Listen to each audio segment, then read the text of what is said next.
Hi, my name's Hayley Jones. Thanks for joining me. Today I'm going to talk about why you shouldn't feel bad if you didn't get to say goodbye to a loved one. You know, it's one of the bittersweet truths of life. None of us really know when we or the people we love are going to take that final breath. And this can be really hard to deal with. That uncertainty can feel really unfair, like it robs us of the chance to say those parting words, to tell someone how much you love them, to ask for forgiveness, to tell them that you forgive them, or just to say what's been sitting in your heart all along. If that's something you're carrying right now, let me tell you this: it's okay. Your loved one knows. They feel your love, your sadness, your regret, everything you're going through. And while it might hurt them to see you in pain, they understand it now in ways that we can't even imagine. They see the bigger picture, the whole story of your journey together, and they hold you in so much compassion and love. A common thing people say when they see someone grieving is they would want you to be happy to move on. And maybe it doesn't always offer comfort the way they mean for it to, but there is truth in it. You know that your loved one does want your happiness, not because they're detached from you, but because they see something bigger now, something that goes beyond this moment of loss. I believe that we've all had many lives. That is, we all experience and have experienced reincarnation.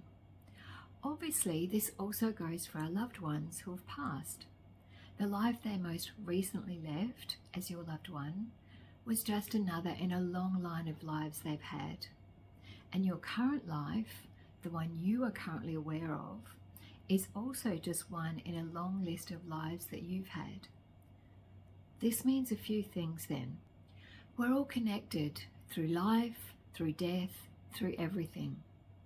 Our lives aren't these separate little stories. They're all part of this endless, beautiful tapestry. And here's the amazing and wonderful thing. We've shared so many lives with the people we love. In one life, they might have been your parent or child, your best friend, or even someone you didn't get along with. And in future lives, you'll find new ways to reconnect and grow together, adding to the bond that you already share. The thing is, while we're here in this life, it's hard to see all of that. But when we leave this world, when we pass on, we get it. We see all the lives we've lived, the lessons we've learned, and how everything is connected. Your loved one sees this now. They understand that their passing isn't an ending, it's just another step in the journey of the soul. I know it's painful. Losing someone hurts more than words can say. But dying, it's part of this cycle that we're all in. It's a step forward for their soul and for yours too. When someone passes, it's not random or meaningless. It's part of their path and often part of your growth too. Even in those moments where it feels so unfair, like their time was cut short, there's still a reason behind it. You generally leave a life when you have learned all you needed to from that life, when you have fulfilled your intended purpose. The phrase, "it was their time to go," is often used. When we die, it is the right thing for us and for everyone affected by our passing. If we experience the loss of a loved one, then it is because we've chosen to have that experience. I know this can be a difficult idea to accept, especially if you've not heard it put this way before, and especially if a loved one's passing seemed unfair or untimely in the commonly accepted perspective of things. With the cycle of reincarnation, the idea is that we choose to experience all kinds of things, from easy and pleasurable to difficult and heartbreaking. These are all equally valid experiences and help to build our store of knowledge of the way of things, or they help our soul to build this knowledge. Unfortunately, the saying is true. We need to experience the dark to appreciate the light, sadness to appreciate happiness, and so on. By experiencing heartbreak, for example, we can more easily empathize with others, going through similar experiences, which is a really valuable skill to have. I'm sure you've had times when your experience was made easier because someone listened and empathized with you. They helped you to feel not so alone. But they had to have gained this experience or this knowledge to empathize with you through having the experience themselves at some point.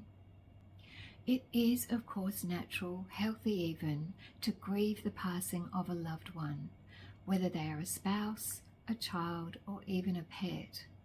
But if we let it go for too long, we give up the opportunity to grow and to see the positive side of such an experience, as difficult as that might seem. If we knew for sure that we were going to see a loved one again after they've passed, we would of course miss them, but we would have the comfort of knowing that it is not the end. We would find it easier to let go of the expectations we had when we thought they would be in our lives longer. We would more easily be able to redirect our lives in a way that feels right for us, without hanging on to what might have been or what we think should have been. If we accepted the idea that we have many lives with each of our loved ones and many different opportunities to go through many different experiences with them, we could more easily accept that when they leave, it's the right thing for them and us, and just another step along the way. Even if it's not what we thought we would have wanted from a human perspective, if we can step back and look at the bigger picture, we can understand that life is not supposed to always be the ideal that our societal norms make us believe it should be. And that non-ideal lives are not only far more likely than so-called ideal lives, but they are just as valuable, and in pretty much all cases far more so. If you think about what we generally consider to be an ideal life, growing up in a happy home, getting an interesting, fulfilling, well-paid job, finding our perfect partner, having a lovely home and cute kids and maybe a pet or two. We go on holidays with the kids and watch their sports and watch them grow up and have their own kids, and so the cycle continues. This just doesn't happen for everyone. And imagine if it did in every life. After one or two lives, it would be very boring, and we would all have very narrow experiences, or a very narrow set of experiences, and would have very low resilience and understanding. It helps to think of it like a role-playing game, or like being an actor in a series of plays.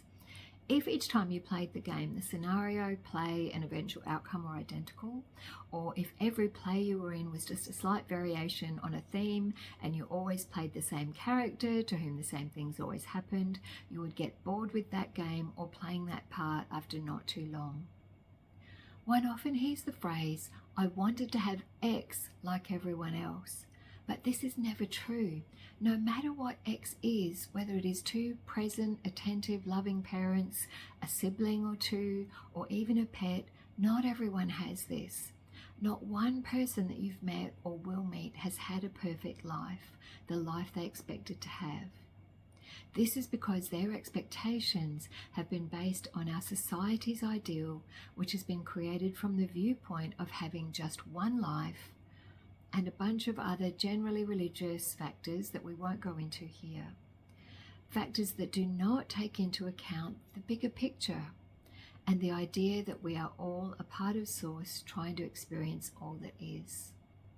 If we can accept that we chose to experience the loss of a loved one, as difficult as it might seem, it will give us a completely different view of life.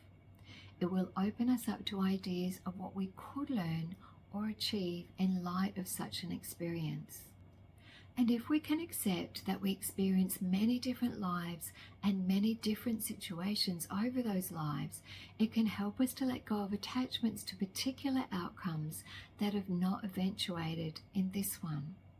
It can help us to realize that the outcome or outcomes we expected were not necessarily going to be in our best interests.